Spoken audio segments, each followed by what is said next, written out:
Thank you for being here and welcome to another episode of ECW Podcast, live from Orlando, Florida at a national conference. I'm here with Jesse to talk about PRISMA. Jesse, would you like to tell a little bit more about yourself? Sure. I work at an FQHC, our Federally Qualified Health Center.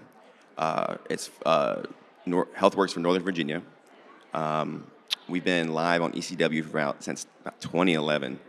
Our APU, for everybody out there, it's how you swell, is 3310. So we've been around with you guys for a while. We see about 44,000 patients average, 44,000 visits, but with 6,000 unique patient visits annually. We have 4 main locations, and we have 2 satellite locations. So we see dental, behavioral health, family practice. We do have actually physical therapy, but they volunteer, so can't control them. But we are expanding rapidly. We just expanded recently, and we are opening up an acute care clinic as well soon, and possibly on-site pharmacy that we run. We do have on-site pharmacy for one location, and of course, on-site labs with a partnering vendor. Thank you, Jesse. That's very impressive. I know we are here to talk about PRISMA, but first, I want to bring some attention to your beautiful socks here. That's really colorful. Yeah, I actually got them from this Mickey Mouse place. I think that's where we are. Yeah, and I thought I could show them off a little bit, They're great. Thank you very much. All right, over to talking about PRISMA. So tell us what prompted you to start using PRISMA and a little bit about your experience using PRISMA from a practice standpoint. So the big thing was interoperability. Everybody always says those words, everybody does that.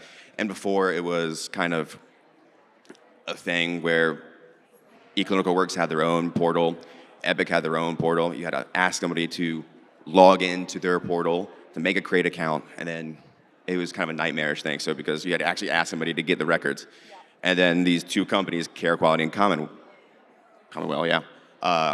they came along. They're like, listen, we'll be the middleman. We'll take it all out, and that really made things much better because it's just made it so nobody's kind of arguing like, you sign up for this, you sign up for that. Now it's just there.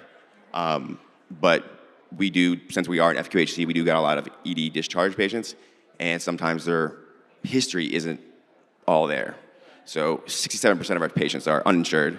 We have somewhat Medicare and Medicaid, so kind of those closing care gaps in quality, it's hard for us to capture those if the patients have insurance. And they're, uninsured. And we do have sometimes, we call it legal immigrants, but we don't do any of that. But when they're seen at the hospital, it goes by their name, date of birth, and address. So it really helps out pulling those records in and kind of matching that. And yeah. And also, I'm assuming at point of care, having that data helps you make a better decision when you're offering care. Because, again, this is my assumption, right? As a provider, when I'm walking in, if the patient has no history in my system, but is already seen in the hospital, it'll be helpful for me to have that data available to me when I'm seeing the patient. And earlier, you also mentioned about, you're in FQHC, right? And you're a health center, correct? And also the kind of population, the demographic that you have, how important is PRISMA and Care Quality and Commonwealth, the interoperability feature for that demographic that you're seeing? It's very important. Kind of like I was saying earlier, is that since a lot of our patients don't have insurance, a lot of things we can't pull from those claim data. It's because they're self-pay. But since this actually doesn't pull from claims, because everything's based off of those claims, it actually pulls from their name, date of birth, whatever, and you can match it.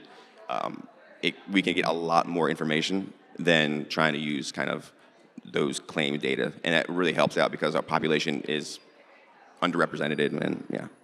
So earlier you were mentioning about some of this data being utilized for chart prep and pre-visit planning. Can you tell us a little bit more about that? Yes.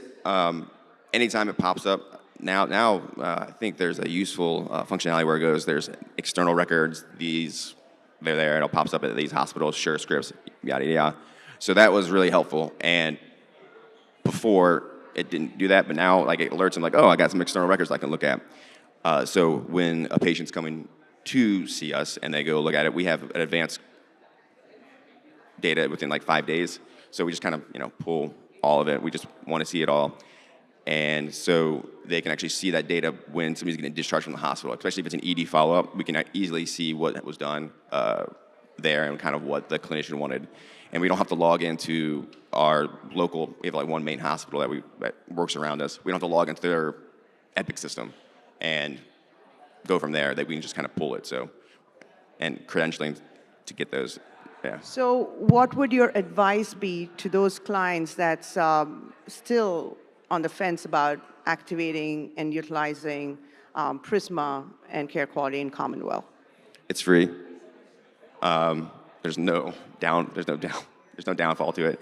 And I mean, patients, we want best for our patients. We want them that data to be out there so we can give better care, not just for us, not just for you, not for your clinic, but for the hospitals that pull it, and so they can see what we do, because since we're an FQHC, we're the main GP, we're the main care. So there really is I don't really see any negative downside to it. So, I mean, it's free. Usually that's the big thing, is that the price, but since it's free,